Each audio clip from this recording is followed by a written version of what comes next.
At sa puntong ito, talagang confirmed na sinungaling ang COA auditor na ito na si Attorney Wamil. Dahil matatandaan natin kahapon, sa kanyang testimonya ay si Vice President Sara Duterte lamang daw ang tanging Vice President na mayroong confidential funds. Ngunit ngayong araw, ipinakita ng defense team na si Attorney Michael Powa ang dokumentong umano'y nagpapatunay na nagkaroon din ng confidential funds ang Office of the Vice President noong 2014. Nang matanong siya ni Attorney Michael Powa na kung talaga ba na si Vice President Sara lamang ang tanging Vice Presidente na mayroong confidential funds simula nang maupo ito bilang COA auditor noong 2014. September nga daw nang magsimula na maupo bilang COA auditor itong si Attorney Wamil. Ngunit yung confidential funds ni dating Vice President Jejomar Binay ay noon ding 2014, ngunit December. So naandoon na si Attorney Wamil na COA auditor. At dito, ipinamalas ni Attorney Michael Powa ang kanyang galing. Napalabas niya na nagsinungaling si Attorney Wamil, ang witness ng prosecution team. Panoorin natin ang video na ito. Correct? Yes, sir. You passed the bar in 2022? 2023 po. 2023. Okay, I stand corrected. And Mr. Wamil, you also testified yesterday during your direct examination Yan. that you were part of the team that audited the OVP and DepEd Ito na yan. confidential funds. Is that correct? Hindi po team kasi ako lang po yung nag-evaluate ng documents. Ikaw mismo. Siya lang basically alone. nag-evaluate ng documents. Tama po ba? Yes po, sir. Okay, just so maintindihan lang namin how ICFAO conducts its audit. Yung mga auditors po ba, do they go to the field and observe itong mga confidential operations in person or? Since what we do po is compliance audit, we base our audit on the documents being submitted to the ICFAO. Okay. And do you get special training as auditors pagdating sa how confidential or intelligence operations are conducted? We base po our observations on the provisions naman po ng Joint Circular 2015-01. Okay, so basically what you're saying is you base your audit on the documents submitted to you, not just by DepEd or OVP, but by any other government agency. Ganyan sa ICFAO. Based on the documents if they are compliant with the requirements of the Joint Circular 2015-01. Correct, thank you. So, pagdating po dun sa mga dokumento na natatanggap nyo from OVP and DepEd, binabasa nyo po to isa-isa, no? Lahat ng attachments? Hindi po ako yung nag-receive noon. Meron po kaming receiving staff po. Pero kayo po, in your evaluation, do you go through the documents one by one? Yes po. I evaluate po if they are compliant with the requirements of the Joint Circular. Okay. Now, when you evaluated these documents, nakita niyo po ba doon kung sino ang nag-approve ng grant ng confidential funds for OVP for the fourth quarter of 2022? Nakita ko po dun sa disbursement voucher po na si ASEC Limuel G. Ortonio po. No, I mean the grant. Kasi wala po sa GAA yung OVP confidential funds for 2022. So nakita niyo po ba kung sino ang nag-approve ng grant para sa fourth quarter 2022 confidential funds? Based on the documents submitted, si Office of the President po yung nag-approve. That's correct. Opo, Office of the President. Pagdating naman po sa OVP 2023 confidential funds, yun po ay nasa General Appropriations Act. Do you confirm that? Yes po. And pagdating naman po sa DepEd 2023 confidential funds, nasa General Appropriations Act din po. Tama po ba? Yes po. And as a lawyer, you would know that the GAA is enacted by Congress. Tama po ba? That's correct. Now, yesterday, naalala ko po, natanong kayo doon sa time nyo sa ICFAO kung ilang vice president ang na-audit nyo pagdating sa confidential funds. Ayun. Alala nyo po yun? Yes, Ito na po. yan. At ang sagot nyo po ay isa lang, si Vice President Sara Duterte, the respondent in this Yari. case. Tama po ba? Yes po. Tapos Since I natanong- assumed in ICPAO in Since- 2014. Since you assumed, in September 2014? Yes po, sir. Tama po. And you were asked, bakit si Vice President lang?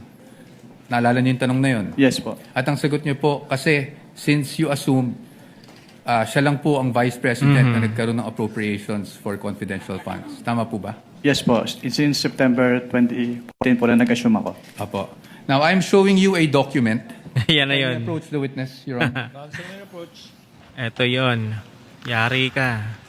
I am showing you a document Assisting entitled counsel from the Spec- prosecutors may also Oh, yes. approach, should they so desire. I am showing you a document, and this document is from the Department of Budget and Management, entitled Special Allotment Release Order, dated. Medyo malabo lang po Saro. yung document, no? December 22, 2014. Nakita niyo po yan? Ano? At ang purpose po is to cover confidential activities for fiscal year 2014. Oh, yari. You see that? Yes, sir. And nung December 22, 2014, nasa ICFAO na po kayo. Tama po ba? Tama. Anong period po yan, sir? Lo. Mang maangan? We have a clear here po. Date of issue, December 22, 2014. Yes. Yes po, nasa icon po. Tama po ba? At hindi po si Vice President Sara Duterte ang Vice President ng mga panahon na yun. Tama po ba? Yes po. Pero na-liquidate po ba yan? Ay. That's the question. That's the question to ICFAO actually because yun po yung, ang pinapakita ko lang sa inyo is nagkaroon po ng confidential funds. Ang Office of the Vice President noong 2014 issued December 22, 2014. Nagtanong, naandun siya Based on nun. that document po. Meron. Meron. You confirm. Diba? But that's okay, no? Because maybe you were just not aware yesterday when you were asked the question. I just wanted to put that on record because marami na rin pong lumalabas sa Hindi social daw media aware. na si Vice President Sara Duterte lang ang Vice President na nagkaroon ng confidential funds. But you confirm that, sir. Your Honors, just a manifestation, this has not been pre-marked. We just came upon this document yesterday after the statements were made.